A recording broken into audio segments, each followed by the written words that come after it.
Bueno, allí se están leyendo, por supuesto, las cuestiones de rigor antes de comenzar esta audiencia formalmente, ¿no? La audiencia comenzó, pero se espera justamente la palabra de la vicepresidenta. Se están leyendo los magistrados las cuestiones formales Sí. del comienzo de una audiencia. Reiteramos, solicitada por la defensa, la posibilidad de estos alegatos y la posibilidad de que después de estos alegatos, lógicamente llega la decisión de la justicia si anulan o no este proceso judicial que ya llega a tiempo. Está hablando, decíamos, la vicepresidenta de la Nación, la escuchamos. Bien, muchísimas gracias, presidenta.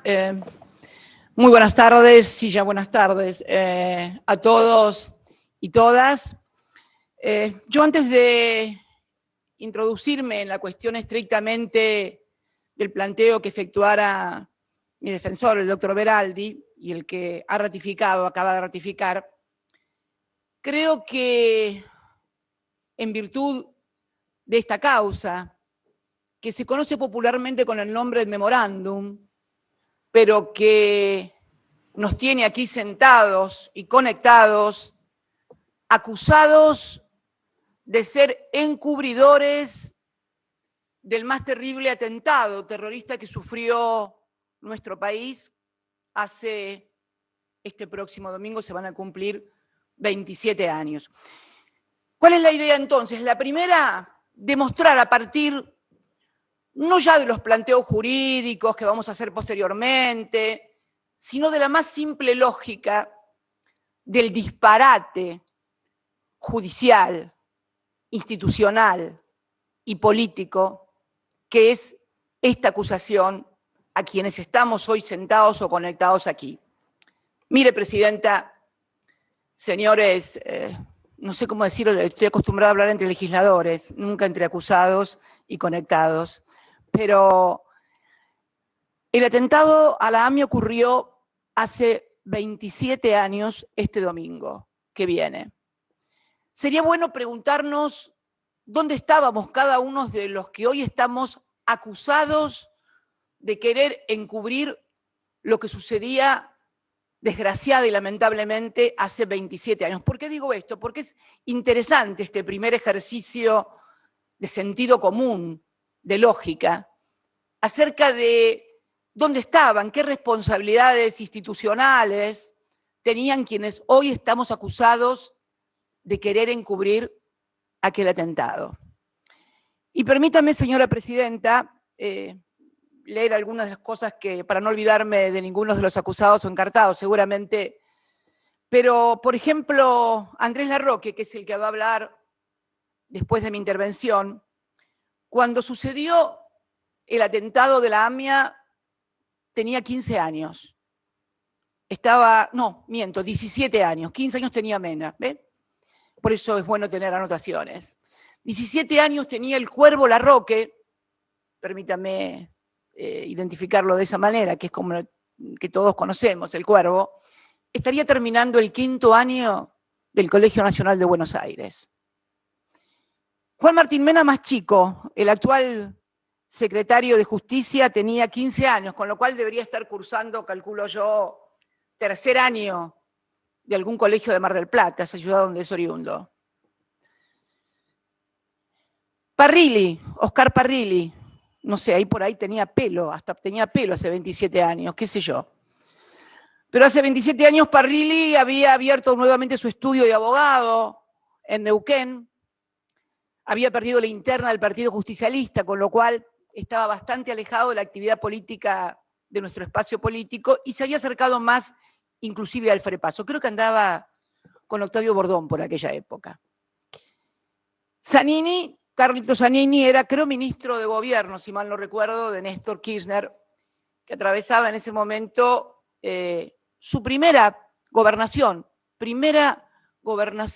de Néstor Kirchner, 91-95. Carlos creo que era el ministro de gobierno. Angelina Bona, no sé por dónde andaría, pero me parece que en ese momento creo que era empleada de la empresa provincial de servicios públicos en Río Gallegos.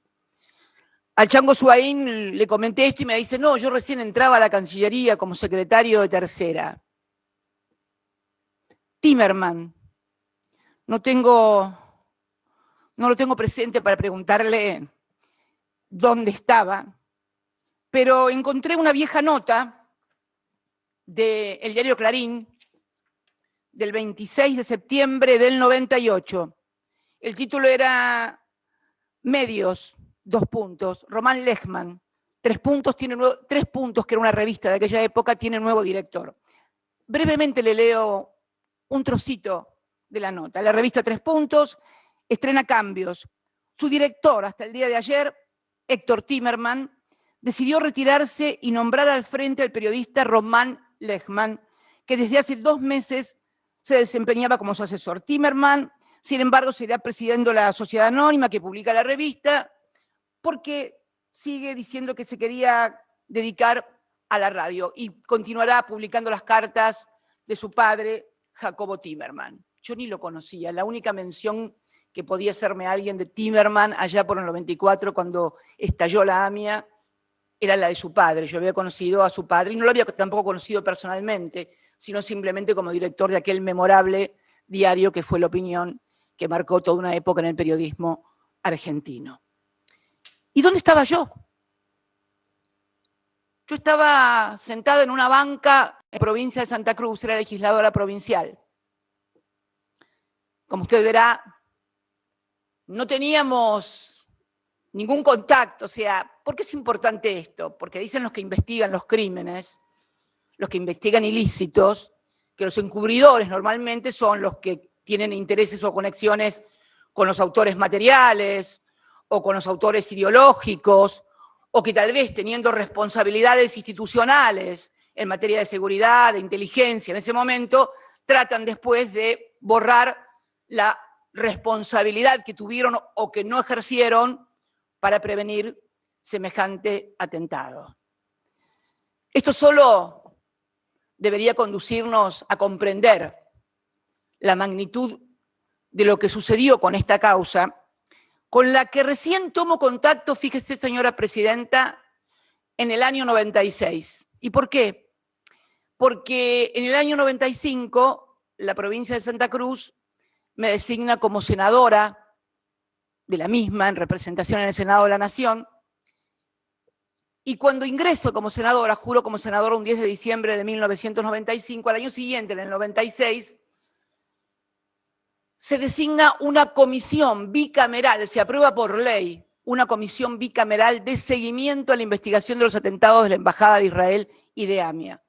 Había mucha disconformidad con todo lo que estaba pasando, no se sabía quiénes eran los responsables, y es así como tomo contacto por primera vez siendo miembro de esa comisión bicameral. Esa comisión bicameral funcionó hasta el año 2001 aproximadamente. Estaba integrada por muchos diputados y senadores, pero realmente los que trabajamos durante todos esos años fuimos muy poquitos, éramos 5, si mal no recuerdo. Quien era su presidente, el gringo Soria, que es el papá del actual ministro de Justicia, de Martín.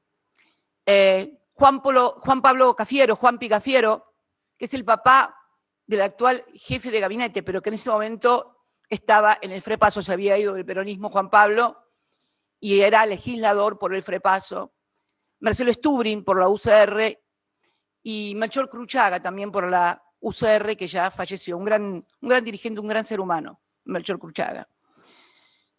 Bueno, conformamos esa comisión que tenía contacto permanente con el entonces juez de la causa, Juan José Galeano, hemos ido a los organismos de inteligencia.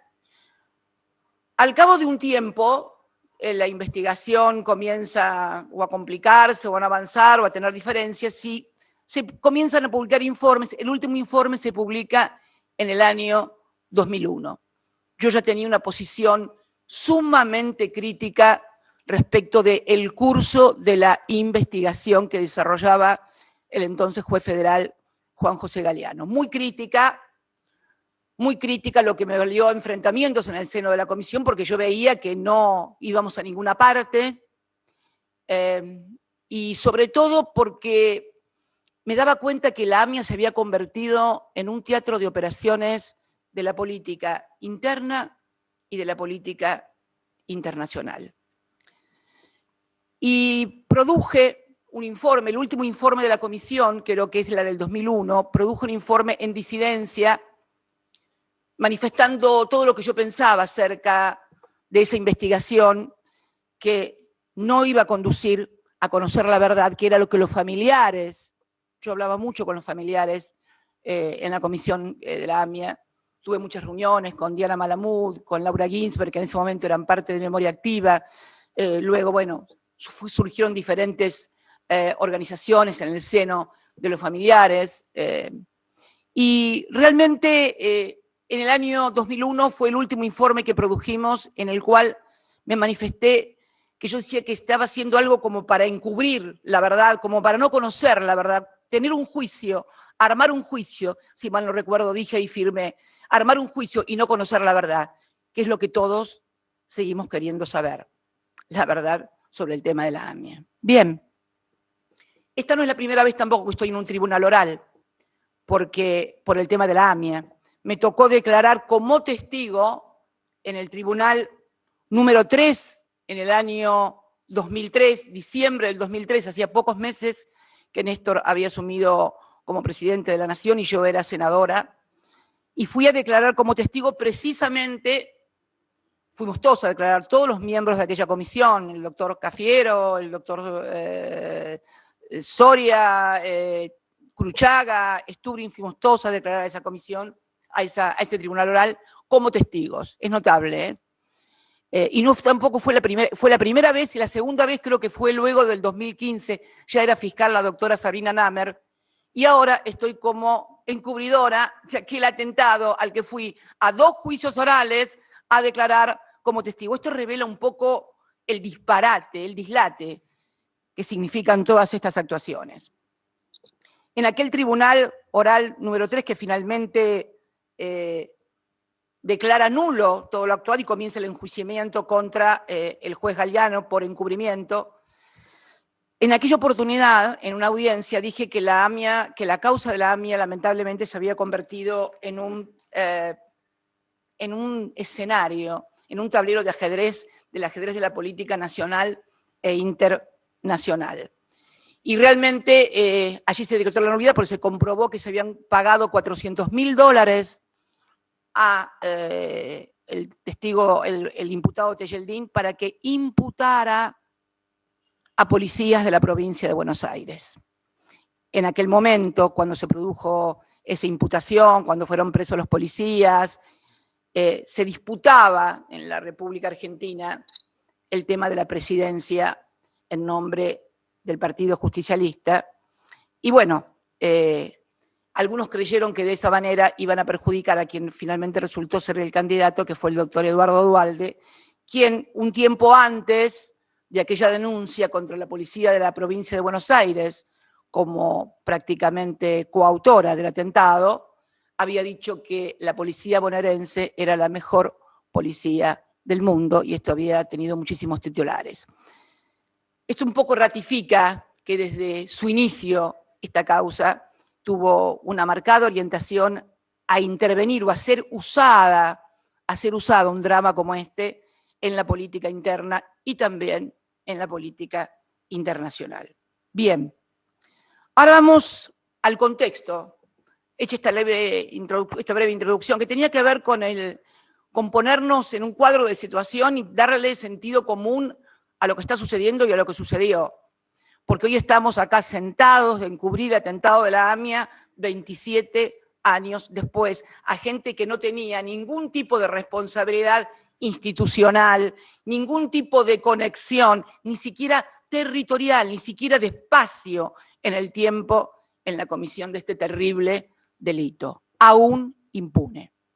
Y no me queda ninguna duda que uno de los problemas de la impunidad fue precisamente este manejo político que se le dio a la causa. Bien, ahora entrando en el contexto en el cual se plantea y se hace este planteo de nulidad, es importante entender el contexto en el cual se producen los hechos que son los que fundamentan este pedido de nulidad que formuláramos oportunamente. Bien, el 10 de diciembre del 2015 asume un nuevo gobierno en la República Argentina, el del presidente Mauricio Macri, y desde los primeros días de su gestión comienzan a producirse hechos institucionales de gravedad inusitada que tienen una clara orientación a tomar el control por parte del Ejecutivo del Poder Judicial para usarlo como instrumento de persecución a sus opositores políticos. A los 4 días, el 14 de diciembre, el Poder Ejecutivo dicta el decreto número 83, por el cual nombra por decreto a 2 miembros de la Corte. Sí, se intenta nombrar por decreto a 2 miembros de la Corte. Y una de las personas que interviene en esta operación es el doctor Rodríguez Simón, más conocido popularmente como Pepín, y que se encuentra hoy prófugo en la República Oriental del Uruguay.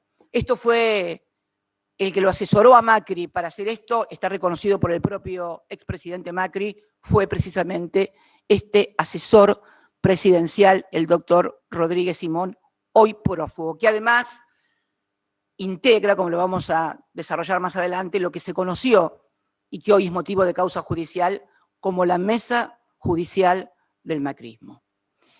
El segundo hecho puntual fue el ataque formidable que recibió la entonces procuradora fiscal, la doctora Alejandra Gils Carbó, que había sido elegida por este Senado, yo estoy sentada en este momento en el Senado, por amplias mayorías superiores a los 2/3 que marca la ley vigente.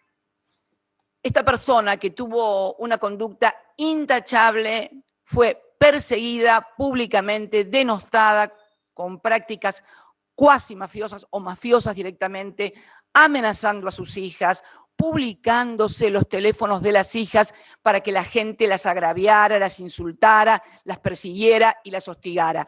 Esto pasaba ante la complacencia de la mayoría de los medios hegemónicos, en las cuales el presidente y varios funcionarios y dirigentes atacaban a una funcionaria de la Constitución que había sido elegida como Dios y la Constitución lo mandan.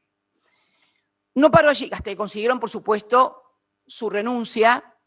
Hay también hoy una causa penal. El doctor Alberto Fernández, actual presidente de todos los argentinos y de todas las argentinas, ha reconocido y ha dicho que fue a ver al doctor Ercolini por qué perjudicaban y por qué perseguían a la doctora Gil Carbó, y el doctor Ercolini le dijo que no tenía más remedio que hacerlo.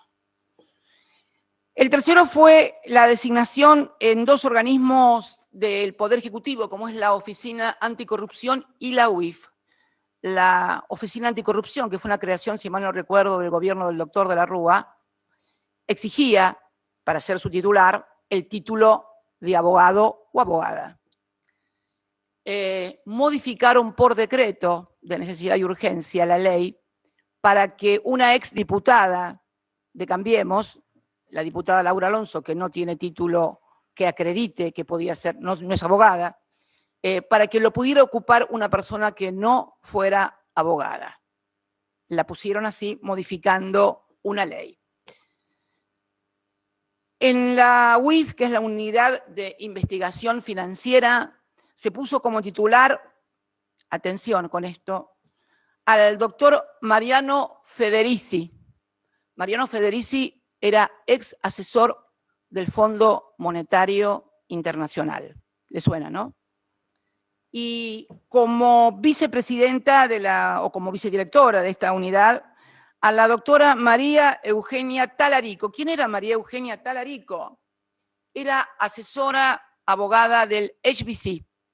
Como usted recordará, señora presidenta, y como recordarán todos, durante mi gestión, y merced a un convenio con la República de Francia, pudimos acceder a más de 4.000 cuentas que el HBC había creado para sus clientes argentinos para poder hacer lavado de dinero.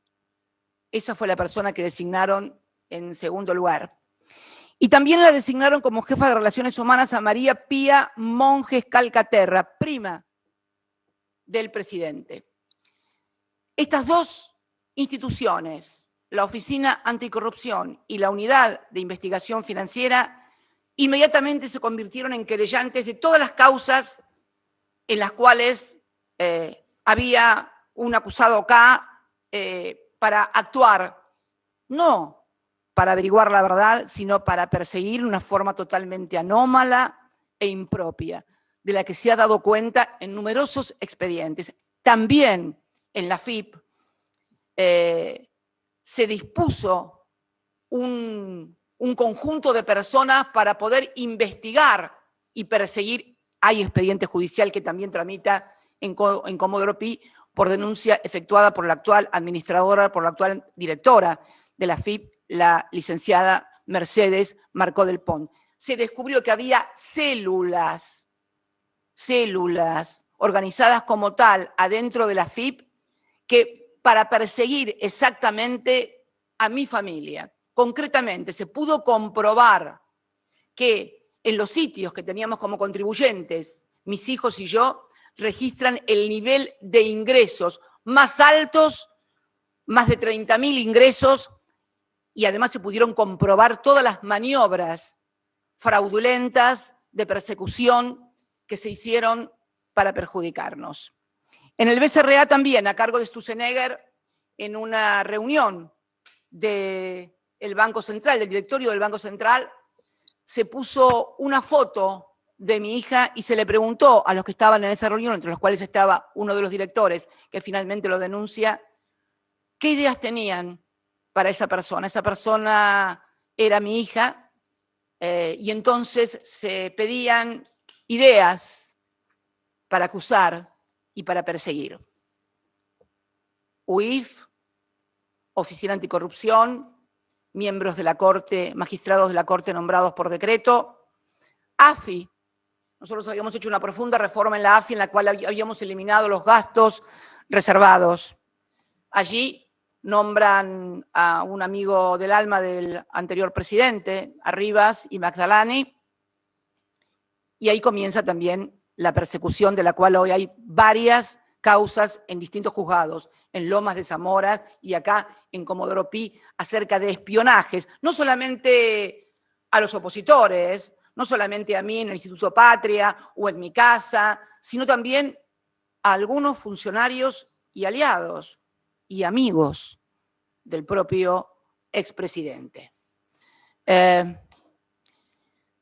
También en ese marco surge una nueva doctrina en el ámbito del Poder Judicial, que es la doctrina Irurzun, la doctrina del poder residual. Ya la prisión preventiva no es para aquellos que tienen posibilidades de escaparse, hay temor fehaciente y genuino de que esa persona rehúya el accionar de la justicia y se escape o pueda... No, se genera una doctrina del poder residual. Todo aquel que fue funcionario del anterior gobierno, obviamente, tiene un poder residual que lo convierte en alguien peligroso que puede incomodar una investigación, por lo tanto hay que investigarlo, pero preso. Hay que investigarlo, pero preso. Esto de la presunción de inocencia salta por los aires, vuela, estalla en 1000 pedazos en la República Argentina a partir de la instalación de la doctrina Irurzun. En el Consejo de la Magistratura también hay movimientos en este sentido. Se apropian de una silla del Consejo de la Magistratura que correspondía a la oposición y la ocupa el diputado Tonelli en nombre del oficialismo cuando le correspondía a la oposición. En aquella famosa sesión en la cual se produce esto, inclusive el presidente felicita al entonces representante del Poder Ejecutivo, Juan Bautista Maíquez, hoy fiscal general acá en Cava, en la Ciudad de Buenos Aires, en el gobierno de la Ciudad de Buenos Aires, lo felicita por la maniobra de poder haber desplazado del lugar que le correspondía a la oposición y haberse apoderado de un sillón del Consejo de la Magistratura. También participan en los traslados de Bruglia y Bertuzzi, que ya creo que de tal no requiere mayores explicaciones. Hoy está haciéndose el concurso para que sean reemplazados ambos funcionarios. Se ponen a dedo jueces, violentando todas las garantías constitucionales del juez natural, jueces que luego convalidan todas y cada una de las tropelías que determinados jueces, no todos, determinados jueces hacen en la primera instancia de Comodoro Pi. Es más, en esta causa, antes de este tribunal, señora presidenta, que usted hoy preside, se intentó poner un tribunal oral a dedo, el número 9. Ya no solamente no teníamos jueces naturales en primera instancia, no teníamos jueces naturales en segunda instancia de apelación, sino que además en el tribunal oral tampoco íbamos a tener jueces naturales, íbamos a tener jueces ad hoc. Esto, afortunadamente, fue abortado por la Corte en una acordada, que fue la acordada 418, frente a lo que iba a constituir, sin dudas, uno de los mayores escándalos judiciales de los que se tenga memoria, como lo es también hoy este. Y la otra cuestión fue la mesa judicial. Se naturalizó en la República Argentina que existía una mesa judicial. ¿Y por qué digo que se naturalizó? Porque uno lo veía, lo miraba en los noticieros, lo leía en blanco y negro en las páginas de los diarios, en los portales. Se reunió la mesa judicial y de allí salían las decisiones y las órdenes para el Poder Judicial. Esta mesa judicial que estaba integrada y que también hay hoy una causa penal de la cual forma parte el prófugo Rodríguez Simón, que está en Uruguay, Macri, su jefe de gabinete Marcos Peña, Arribas, el titular de la AFI, Garabano, su ministro de Justicia, Rodríguez Simón, Torello, que era el jefe de asesores, si mal no recuerdo, de Presidencia, y Crucelas, que era el secretario legal y técnico. Todos ellos eran los que decidían a quién había que meter preso, a quién había que armar una causa, a quién había que intimidar. Esto sucedió en la República Argentina y de esto dio cuenta además en un informe lapidario el doctor García Sayán, que es el relator especial de Naciones Unidas ante denuncias que se le efectuaron en ese ámbito. El doctor García Sayán hace un informe como relator en materia de independencia de abogados y magistrados de Naciones Unidas, lapidario respecto de cómo estaba funcionando el Poder Judicial en la República Argentina. Bien, en este contexto que acabo de describir, institucional, en el cual se prepara al Estado para que en lugar de perseguir el bien común, la verdad, la justicia, el bienestar, sirva como un instrumento de persecución para un determinado sector de la política, que por supuesto era yo su cabeza. Así se dan las causas en las cuales se inician. Dólar Futuro, que bueno, también tuvimos una audiencia en la cual... porque además, perdón, algo que son tantas las cosas que han hecho, que uno se va olvidando. Yo creo que la memoria debe tener algún sistema de autoprotección que tapa las cosas que han sido tan feas y tan malas para poder resistir y para poder seguir viviendo. De eso se trata, ¿no? En todas las causas mías de primera instancia, yo tengo jueces de atracción. Surgió una nueva figura. Así como hay fuero de atracción en materia de sucesiones, así como hay fuero de atracción en materia de quiebras, bueno, Cristina Fernández de Kirchner inaugura una nueva figura jurídica en la República Argentina, jueces de atracción. Los únicos dos jueces que me tocaban en Comodoro Pi eran Ercolini y Bonadío. Podía sortearse lo que se sorteara, podía hacerse de la manera que se hiciera. Siempre eran esos dos jueces. Y además, los dos jueces que siempre intervenían, salvo en una causa, en todas las demás, en casación, eran Hornos y Borinsky. ¿Se entiende, no? En primera instancia, Ercolini y Bonadío. Si se escapaba algo en algún tribunal oral o cualquier cosa, estaban en casación Hornos y Borinsky esperándome, bueno, para darme lo que según ellos debería ser mi merecido, ¿no? Esto es lo que sucedió en la República Argentina en las causas en las cuales yo estoy acusada. Dólar Futuro.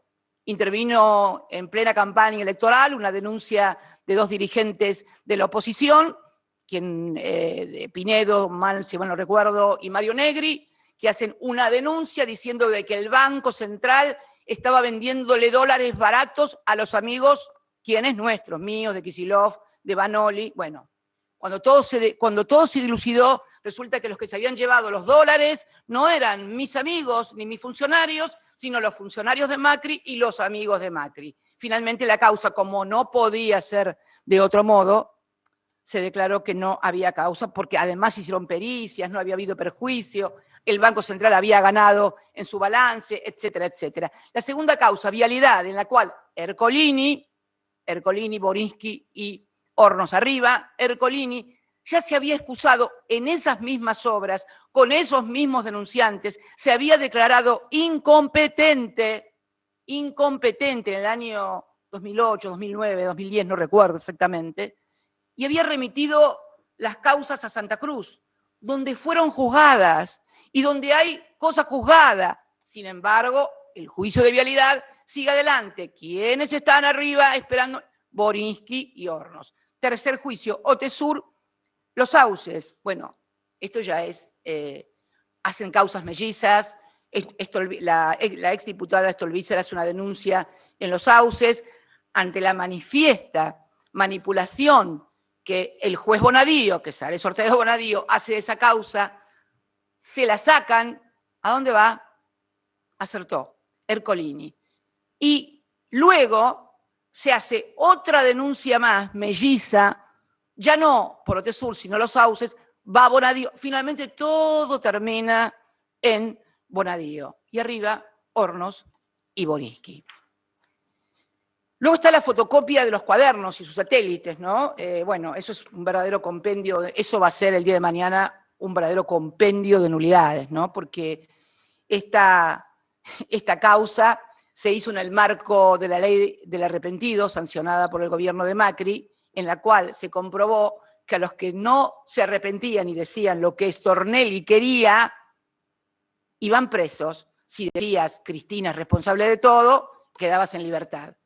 Lo más maravilloso es que el fiscal Stornelli, procesado porque se ha comprobado lo que ha hecho como fiscal, no porque un fiscal puede cometer un delito, pero no con motivo de su desempeño como fiscal, puede, no sé, haber atropellado a alguien con un auto, haberse peleado con alguien, no. Todas las causas están vinculadas a su ejercicio en el Ministerio Público Fiscal. Sigue siendo fiscal en la República Argentina. Bien, bueno, allí fui con Bonadío también, 8 indagatorias en un día. El día del cumpleaños de Néstor, un 25 de febrero del 2019, si mal no recuerdo, o 18, no, 19. Me toma 8 indagatorias en un día. Bien. Yo quiero hacer una mención especial a una causa en la cual se dio y se conoce como la ruta del dinero K, le sonará.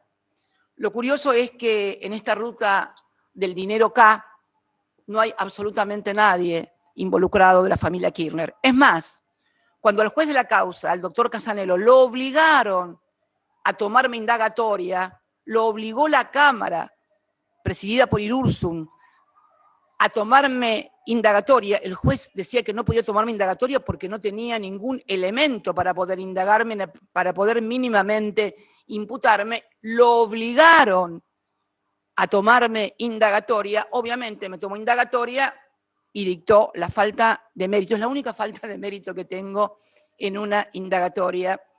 Pero aquí también, en la ruta del dinero acá, está Borinsky y Hornos. ¿Pero por qué menciono esta causa particularmente?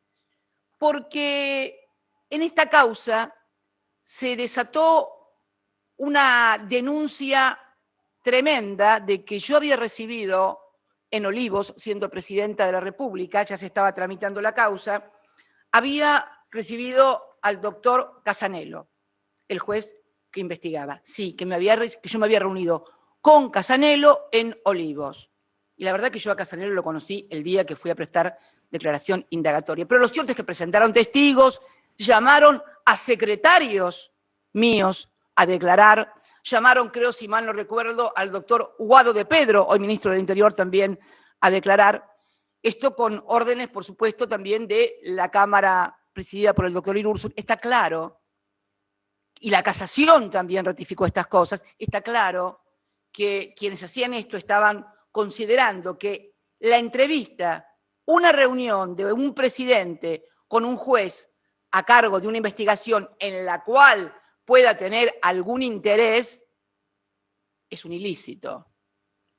Yo no recuerdo cuántos titulares de diarios tipo catástrofe acerca de mis reuniones con Casanelo en Olivos. Bueno, hoy los dos testigos los dos falsos testigos están condenados por perjurio, por falso testimonio. Nunca Casanelo fue a Olivos, siendo yo presidenta, nunca, jamás. No sé si después habrá ido, pero siendo yo presidenta, nunca.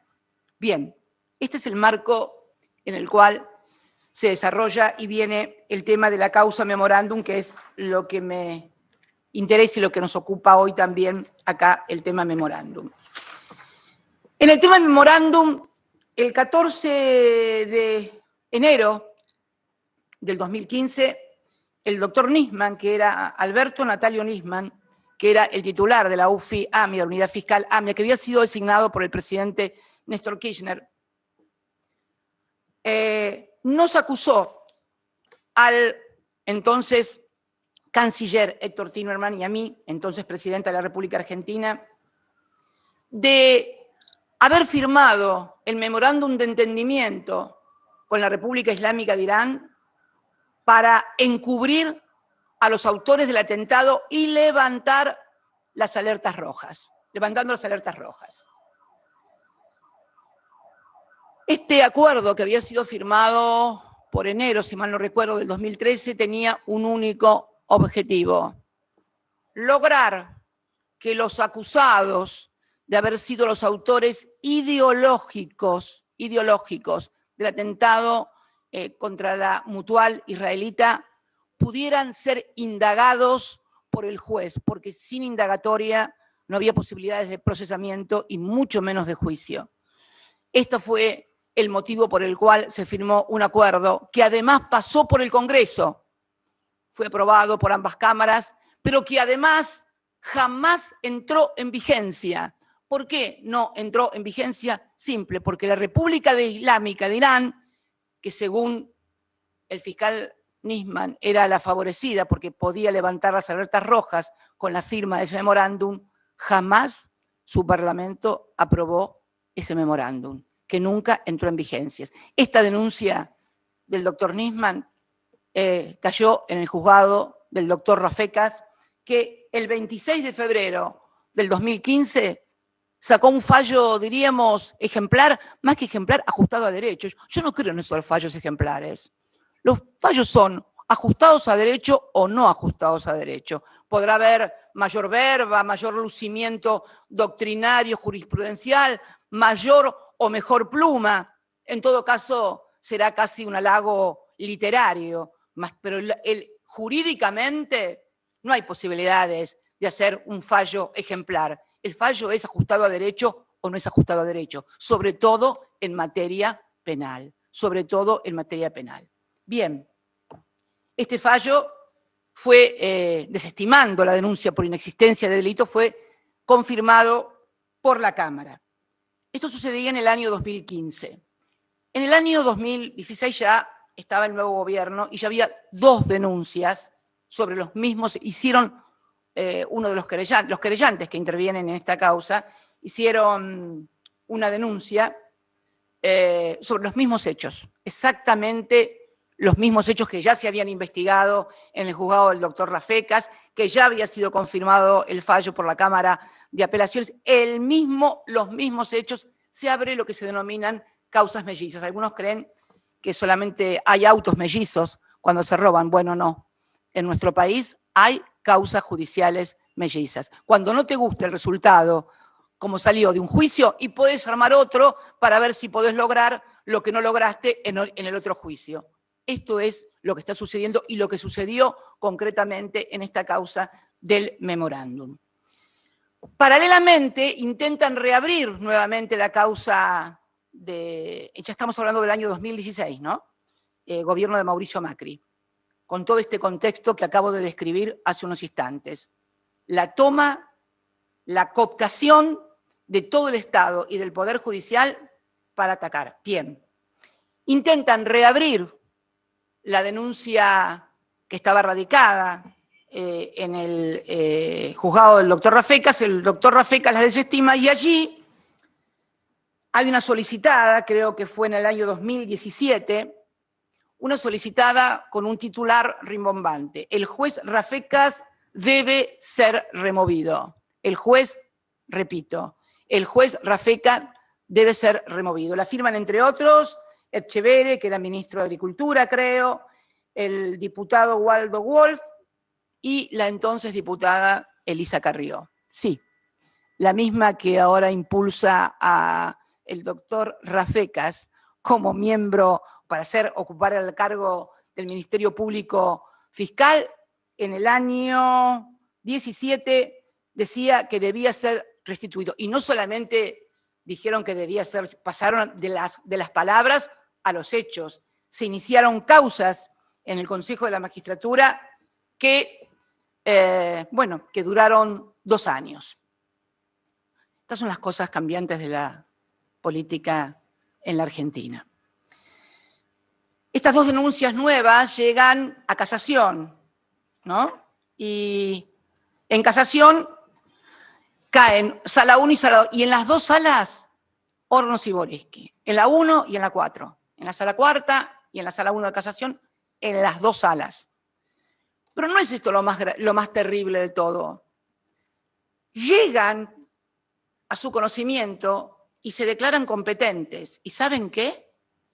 Ellos se habían declarado incompetentes en todas las causas de la AMIA, Hornos y Boriski, y había sido aceptada su excusación.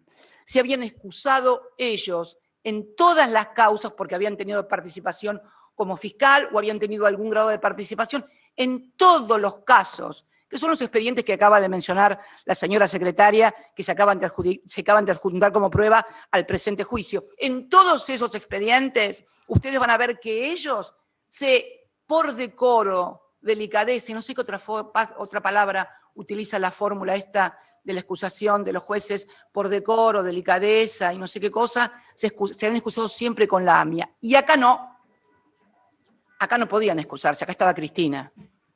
Y si estaba Cristina, bueno, no había excusación posible. Había que ir sobre ella y contra ella. Esto es lo que pasó.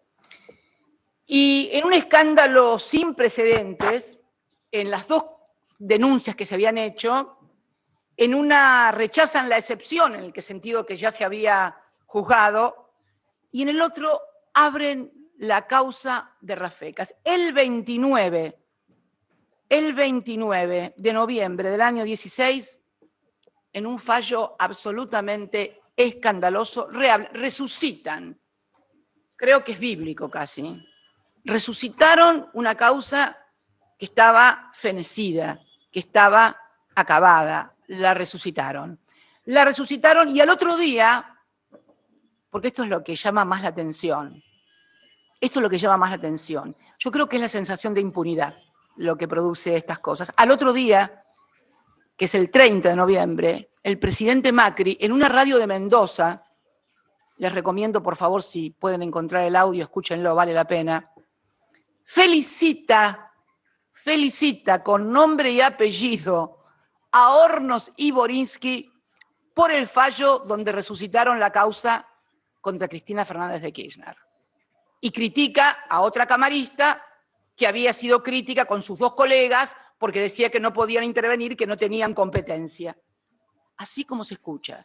No se puede creer, pero hay que escuchar el audio al otro día felicitando a 2 jueces que sacan un fallo a medida del gobierno. Bien, retoma y va a Bonadío nuevamente, y ahí Bonadío tenía la mesa servida, confirmado en casación, y empieza otra vez la cacería. Bueno, me pide el desafuero, no lo logra, pero sí logra encarcelar al doctor Zanini, logra encarcelar a Luis Delía, logra encarcelar a otros que están presos, creo que 3 o 4 meses. Incomprensiblemente todavía el doctor Zanini sigue pidiendo que alguien le explique la razón por la cual él estuvo preso 4 meses. Por supuesto, Borinsky y Hornos convalidan todo lo actuado por Bonadío en primera instancia. En ese interín se conforma el Tribunal 9 ad hoc, a dedo, para juzgarnos, sale la acordada de la Corte, la 4/18, y es este tribunal que hoy estamos declarando el que finalmente tiene la competencia. Borinsky y Hornos no podrían haber tomado nunca parte en las actuaciones anteriores. Es más, la doctora Sabrina Namer, que es la integrante, creo, titular de este tribunal, que había sido fiscal de la UFAMIA, fue recusada por las querellas de los familiares de Sisevsky y creo de Daya, por haber sido fiscal en la causa AMIA. Es bueno, les recomiendo hacer una breve lectura de las recusaciones de Borinsky y Hornos en todas las causas anteriores que ustedes nombraron. Algunas creo que fue Rivelli, otra fue Vicat. En todas, absolutamente en todas las causas que tuvieran algo que ver con el tema de AMIA, ellos se excusaban, salvo en estas. Bien, tardaríamos un poco más en enterarnos cosas que sospechábamos, pero que de repente, esto es como el rey desnudo, ¿no? Lo ven, pero hasta que por ahí dice alguien, ahí está el rey desnudo. Bueno, acá hubo alguien que encontró en un informe sobre ingresos tanto a la presidencia, a la Casa Rosada, como a la Quinta Presidencial de Olivos, encontraron, esto fue en febrero de este año, estalló el escándalo cuando se encuentran el ingreso del doctor Hornos y del doctor Borinsky asiduamente y siempre en coincidencia con las causas, tanto en la Casa Rosada por parte del doctor Hornos como del doctor Borinsky a Olivos. Mire, si me permiten leer.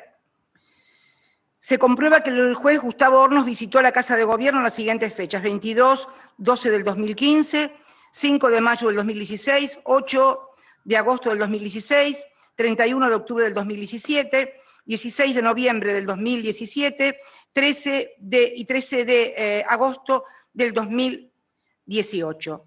Estos 6 encuentros fueron autorizados por el propio Mauricio Macri, según informa Poder Ciudadano.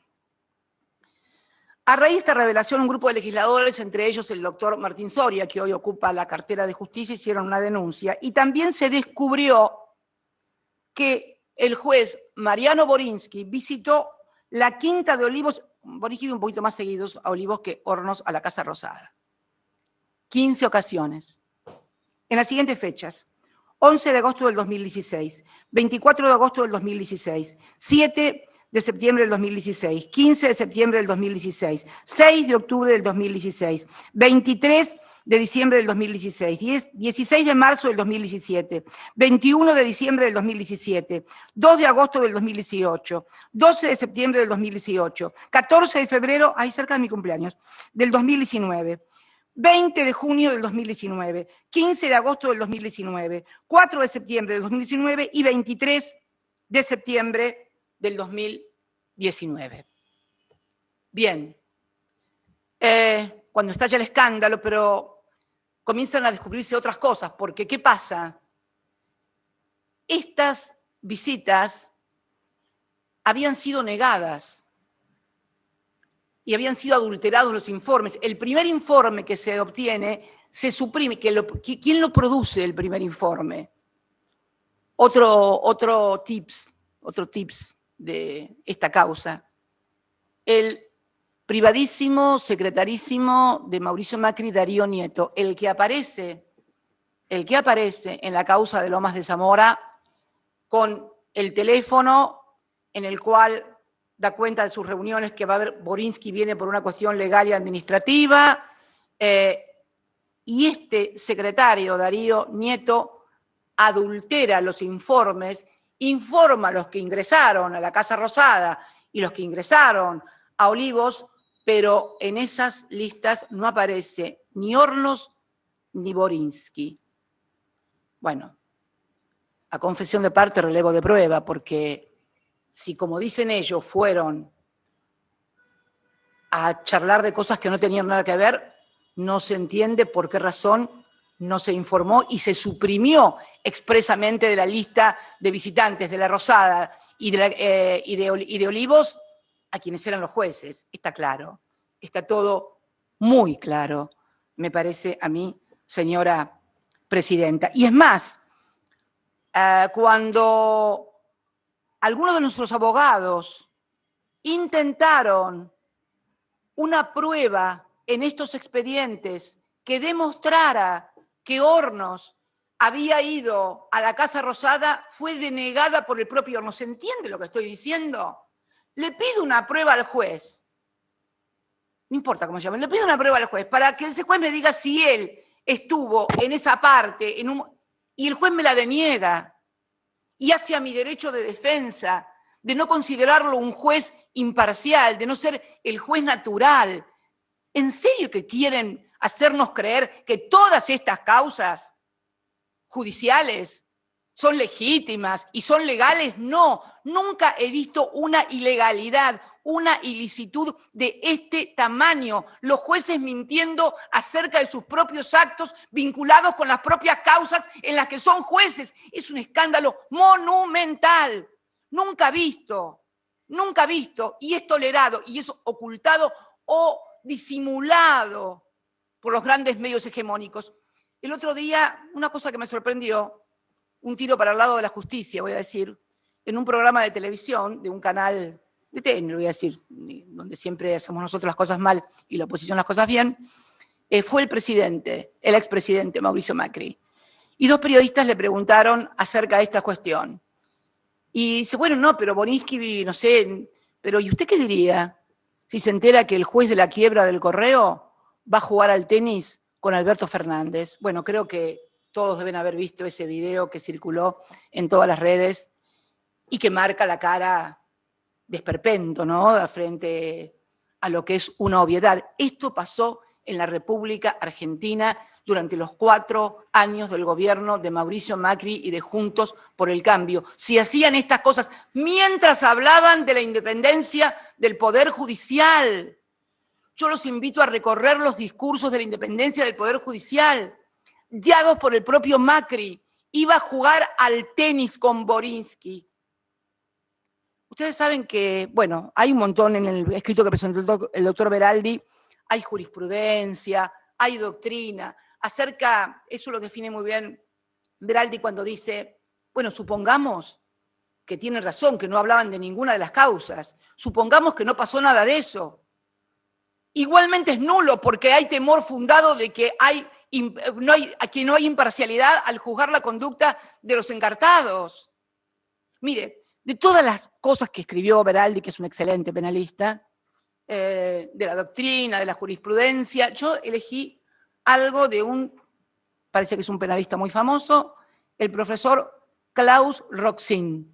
Es un profesor alemán y dice, el profesor Klaus Roxin, al efectuar una reseña sobre la jurisprudencia del Tribunal Federal de Justicia de Alemania, estamos hablando de un doctrinario alemán en el derecho alemán y en el sistema judicial alemán, enseña que el temor de parcialidad se configura, escuchen bien, por favor, enseña que el temor de parcialidad se configura, entre otras situaciones, da una casuística, justamente cuando el juez, abro comillas, textual de Klaus Roxin, no lo dice ni Beraldi ni Cristina, juega al tenis, cierro comillas, con el imputado, abro comillas de vuelta, y después se van a comer juntos.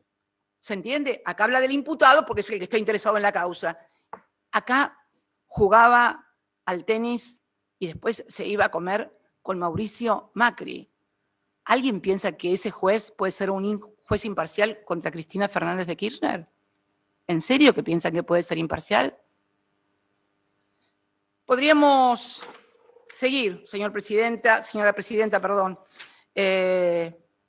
Pero la verdad que hubo una nota también publicada en el Cohete a la Luna, en un portal El Cohete a la Luna, donde también habla de, porque parece ser que este señor Borinsky, este doctor Borinsky, es concuñado del doctor Rubinska, a quien tampoco conozco.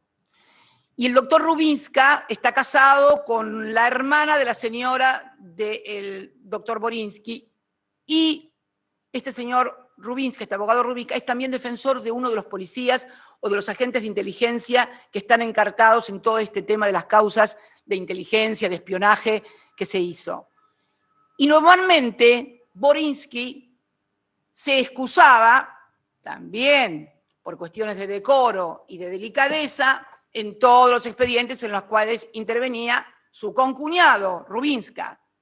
¿Adivinen en cuál no se excusó? En la del espionaje de Lomas de Zamora, donde está defendiendo el doctor Rubinska a otro de los acusados de hacer espionaje ilegal. Apareció una nota muy interesante también en el Cohete a la Luna, en el portal del Cohete a la Luna, donde miembros de la comisión directiva de la antigua AMIA relatan cómo el doctor Bonis, que voy a leer porque quiero hacerlo textual, dicha publicación señala lo siguiente: el camarista Mariano Borinsky asesoró a la DAIA. La DAIA es una de las querellantes de esta causa, la que hoy no se encuentra presente. Una lástima. Siempre hay que escuchar a todos. Aunque uno no esté de acuerdo, hay que escuchar a todos. Yo, cuando me siento, escucho a todos. Lo que me gustan, lo que no me gustan, lo que estoy de acuerdo, lo que no estoy de acuerdo. Bien. Textual. El camarista Mariano Borinsky asesoró a la DAIA sobre el modo de conseguir la reapertura de la causa iniciada contra la expresidenta CFK por el fiscal general Natalio Alberto Nisman, que él mismo decidió junto con Gustavo Hornos como jueces de la Sala 1 de la Cámara Federal de Casación Penal, por lo que el habla popular llama juez y parte. Sus contactos fueron el secretario general y abogado de la DAIA, Santiago Kaplun, y su protesorero, Daniel Belinki.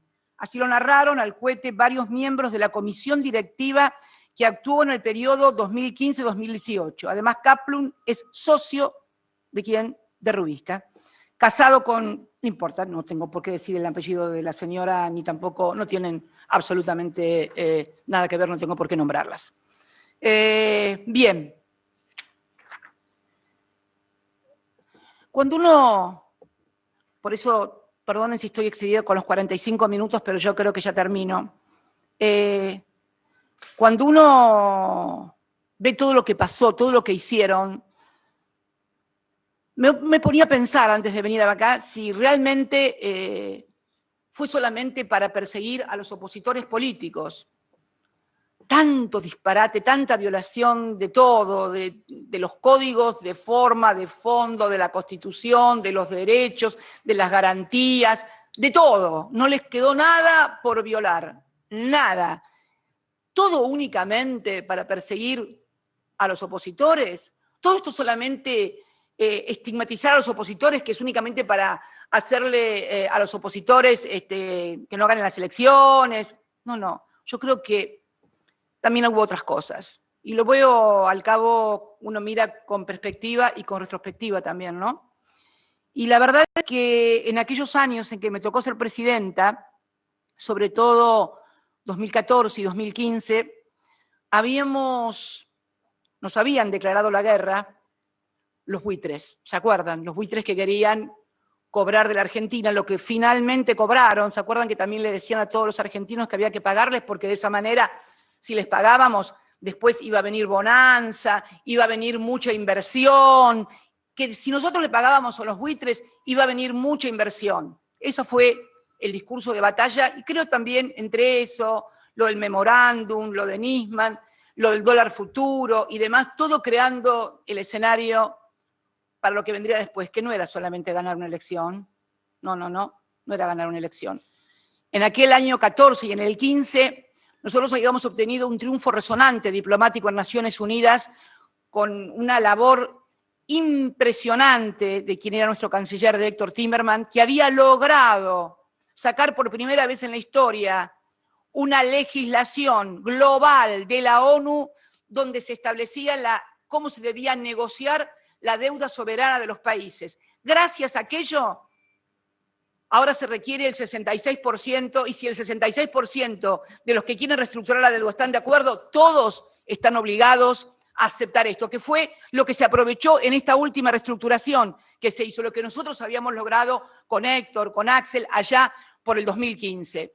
Pero mientras hacíamos esas cosas, los fondos buitres hacían campaña en todo el planeta. ¿Con qué hacían campaña en todo el planeta en los diarios? Con el memorándum de entendimiento con la República Islámica de Irán y con la AMIA. Esto, no sé si lo ven, esto era lo que se publicaba en los principales diarios europeos. Soy yo, con el entonces presidente de Irán, Ahmadinejad, como que teníamos un pacto con el diablo. Estas solicitadas las pagaba la Task Force Argentina, que era el grupo de choque de los fondos buitres para lograr doblarnos la mano. Me quisieron doblar la mano durante años para que les pagara cualquier cosa y me negué a pagarles cualquier cosa. Bueno, la historia ya la conocen, pero era esto, ¿no? Quiero que lo fijen muy bien, era esto. Entonces digo, no, claro, estoy memorándum por Irán no es solamente una persecución a los acreedores, tiene que ver con esto, con que le paguemos lo que querían a los fondos buitres, porque después que le pagábamos a los fondos buitres, todos decían que iba a venir la bonanza para la Argentina porque iba a venir muchos capitales de inversión. Pagábamos eso y venían, y pagaron, lograron el acuerdo, lograron sacar el candado que habíamos puesto para que no se pagara en forma distinta a lo que habíamos pagado a todos los que de buena fe habían aceptado la reestructuración de la Argentina en el año 2005 y en el año 2010, o sea, acreedores de buena fe que aceptaron lo que había pagado Argentina, seguíamos pagando toda la deuda que no era nuestra, fue toda la deuda defaulteada que recibimos en el año 2004, que recibió Néstor. Entonces, seguíamos pagando y era muy injusto que nosotros le pagáramos a un puñado que representaba solo el 7% de los acreedores, le pagáramos lo que ellos querían, que era una cosa que no podía ser. Y había una cláusula, además, que nos obligaba que si nosotros le pagábamos a ese 7% o a un 1% o a uno solo más de lo que le habíamos pagado al 92%, obviamente se nos podía caer el acuerdo, que era la famosa cláusula pari passu, si mal no me acuerdo, era la pari passu, la famosa pari passu. Bien, no lo hice. Me banqué lo que me banqué y no me doblaron el brazo, no les pagué lo que querían, porque era condenar a la Argentina a un endeudamiento monumental de la que la habíamos salvado, pagándole al Fondo Monetario Internacional Néstor en el año 2005 y yo siguiendo pagando todo lo que reestructuramos a partir de 2005 y del 2010, pagando todos los años. Por eso también afectamos las reservas del Banco Central para pagar la deuda, porque queríamos desendeudar al país, porque era la única forma de crecer y estábamos creciendo, porque en el año 2015, y no son datos míos, son datos de Todesca, que era el jefe del INDEC de Macri, crecimos al 3, y pico % en el último 2015, como habíamos crecido también en el 2013. Entonces, primero terminar con el mito esto de que hace 10 años que nadie crece, no, mentiras. Pero ¿qué pasó entonces? ¿Qué pasó entonces después de que le pagaron a los fondos buitres que hacían esto con el memorándum de Irán? ¿Qué pasó? Pasó esto. Esta es la deuda argentina. Esto es, no sé si se alcanza a ver. Esto es cuando Néstor recibió el gobierno. En el año 2004 debíamos el 116% del Producto Bruto Interno. La Argentina debía un producto y cuarto más de lo que producía. Este es el 2015, cuando termina nuestro gobierno, el 10 de diciembre del 2015, 37,4 solamente del PBI. Y ojo, que en este 37,4 está todo, pero teníamos en deuda, en moneda dura, únicamente un 13%.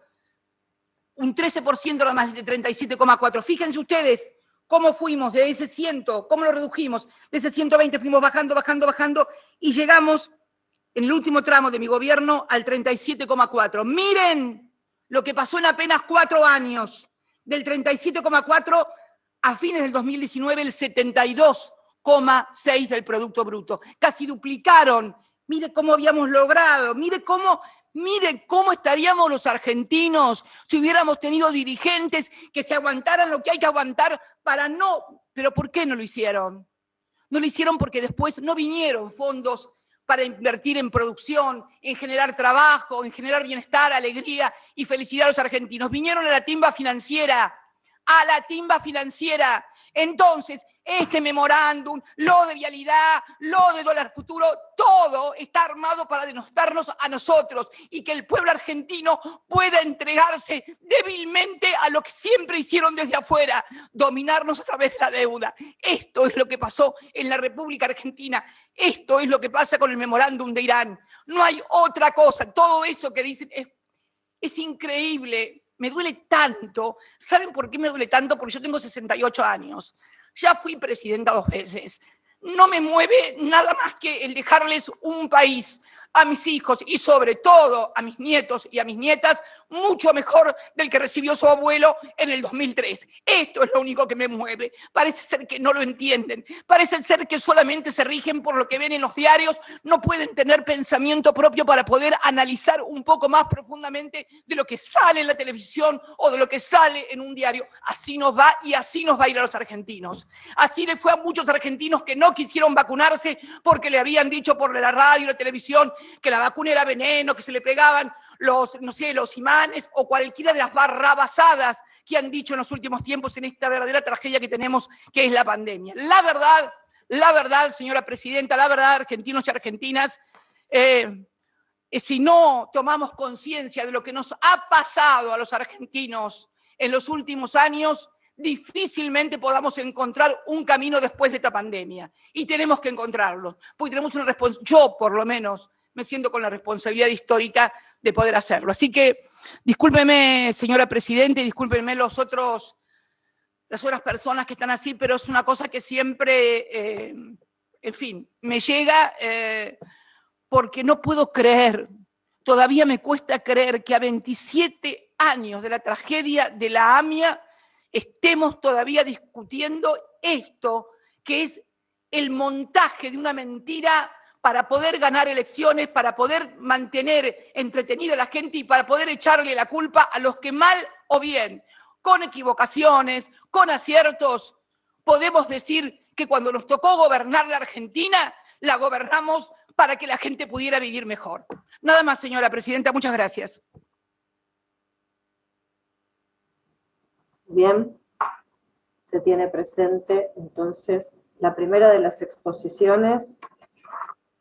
La palabra allí de la vicepresidenta de la Nación, Cristina Fernández de Kirchner, en esta audiencia pública solicitada en su momento por la defensa en el marco de la causa que se lleva a cabo en torno al memorándum con Irán.